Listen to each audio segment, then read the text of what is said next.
So what's up mga lods, good day mga kalodi, mga kakusina. Hali po tayo at magluto po ulit tayo ng paksiw na bangus. Yan na nga po at pinagkagayat ko na ang mga aromatics na sibuyas, luya, bawang at may 3 pirasong siling haba. So nabili ko nga yung bangus 300 plus 2 piraso. So ayan, hindi na natin pagtatagalin at talbog ko na lahat at gusto ko isang kuluan na lang at ako'y nagugutom na rin.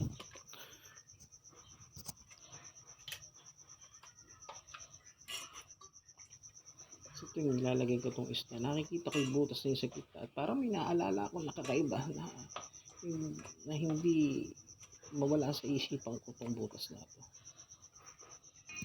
Sa mahilig sa bangus na isda, shoutout sa inyo at parehas tayo ng kagustuhan. O diba? Yung gustong-gusto ko rito yung yung gitna na yun, yung mataba at matambok. Ay, Jesus Christ po. Naalala ko tuloy yung mga nakaraan.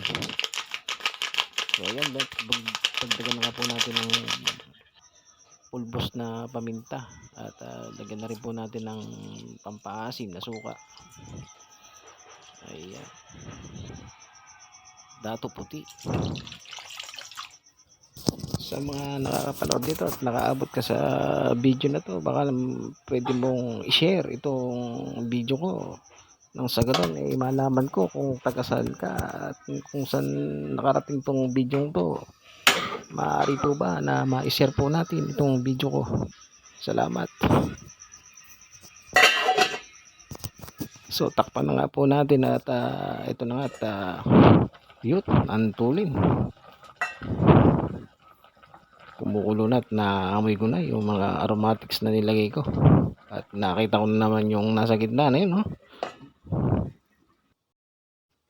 So dahil papaluto na, maglalagay tayo ng mantika. Konting-konti lang naman kasi ito yung masarap pagka nilagyan mo ng mantika pagka papatuyo na yung sabaw.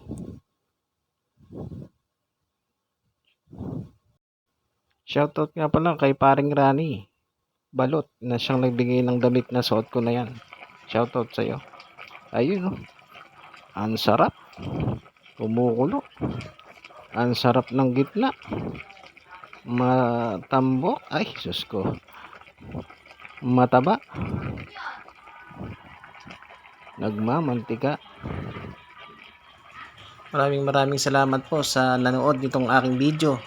Hanggang dito na lang po at